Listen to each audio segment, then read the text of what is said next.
And top story is from India, where hunt for new head of Infosys has ended. Nandan Nilekani has been appointed as Chairman of Infosys. Nilekani has been named a non-executive and non-independent chairman of the company.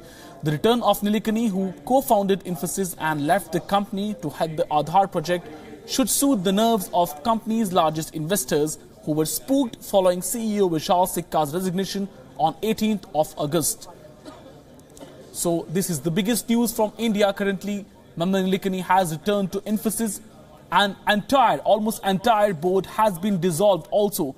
Nilekani's exit entry was quite expected from the last few days because all investors had demanded, including mutual funds, and all investors in Infosys had demanded Nilekani should be back at the helm of India's second largest IT company.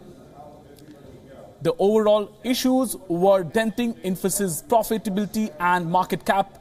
Infosys had took a dent of rupees 30,000 crore as far as market cap was concerned.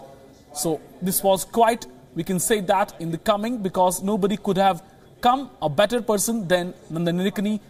Remember, he was CEO of Infosys from 2002 to 2009. He took over reins from Narayan Murthy, and later on Mr. Balakrishnan became the CEO of Infosys. So clearly, Nandan Nilekani has taken charge at the helm of Infosys.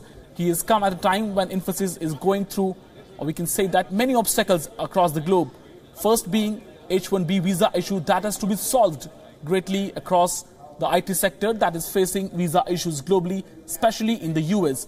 So Nilekani's entry has come at a time when Infosys is going through a rough phase, and the CEO Sikka's exit exactly a week back had added to the woes of Infosys.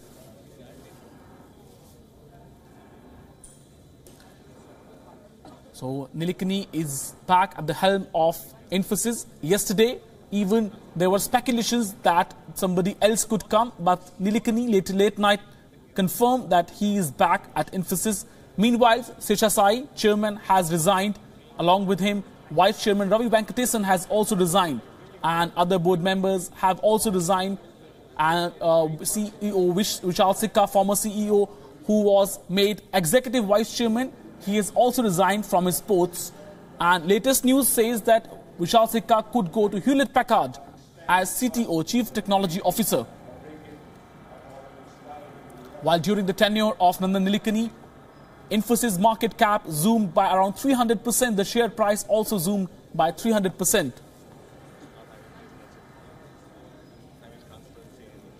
So it's an overall turf war was going on between Narayan Murthy and promoter and management earlier. And overall war ended very unceremoniously when Vishal Sikka, CEO, he resigned last week. I'm joined by my colleague Nishita Virendra from Bangalore, from the center of the news which is happening there. Good morning to you, Nishita. First of all, Nilekani is back at the helm at Infosys. What would be his top priority? How do you see that? Well, good morning to you too, Sumit. It is a busy start for the day right here in Bengaluru. It is the festival of Ganesh Chaturthi, but it seems like festival set aside, the city is abuzz with speculation surrounding Nandan Nilekani. So what will be the first big step that he really takes? Of course, it will be the hunt for the next CEO of the company, Praveen Rao, UB Praveen Rao, who is the interim CEO as well as MD after Vishal Sikka stepped down, will continue to don that role. And as we have already reported, Sheshasai, the chairman of the board, has stepped down apart from 3 other board members. However, Ravi Venkatesan, who had also openly spoken against Narayana Murthy, will continue in his position, but he will continue in the board, but will step down from his position as the co-chairman. So the first the first biggest task that will be before Nandan Nilekani's at the moment will be to find the right CEO, because Nandan Nilekani has returned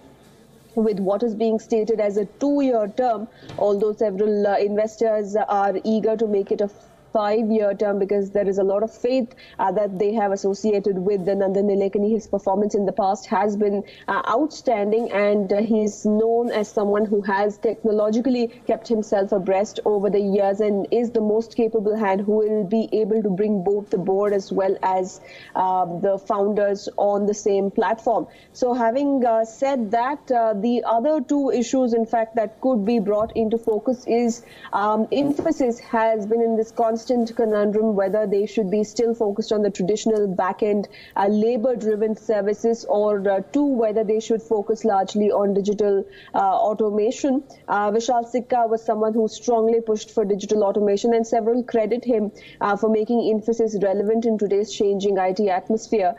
So what will Nandan Nilekani choose, whether he will be able to find a middle ground there too, whether he will be able to convince the founders headed by Narayana Murthy that automation is the way to go forward. So that will be certainly the second biggest challenge before Nandan Nilekani, Sumit. And Nishita, clearly Nilekani wants to start on a clean slate. Perhaps that's why R. Seshasai, the chairman, has quit. Vice Chairman Ravi Venkatesan has resigned. On the other hand, many board members have also quit. So do you expect other big names from corporate India, they are going to join? We are hearing that SBI's Arundhati Bhattacharya, she is also slated, she's been called for this post. So who all you think would be able to join, and would they really depend on big names, or will they go for, because Narayana Murthy really wants to have his people planted? What's your assessment over there? Well, as far as the board is concerned, yes, as you rightly mentioned, Nandan Nilekani wanted to start on a clean slate, and that is the reason why 4 board members have stepped down from their respective positions in the board. Apart from that, you also have the issue of finding the right board members. You have seen the transition has not exactly been smooth for Infosys, where the founders moved out and non-founders took over the board, as well as the CEO and MD. So certainly when they look out for board members, it will not just be on their technical expertise or their past experience, but will also see if they will culturally be able to adapt to a company like Infosys, whether they will be in line with the ideologies of not just the other board members, but also the founders, because yet another situation arising like that of Vishal Sikka versus Narayana Murthy will be extremely humiliating. But some big names are being looked around. IT industry is big in the country, so there will be no dearth of names for sure. And Nandan Nilekani will be looking to have a functional board at the earliest, because that will be his primary focus. If he is coming in for a 2-year term, then his hands are full.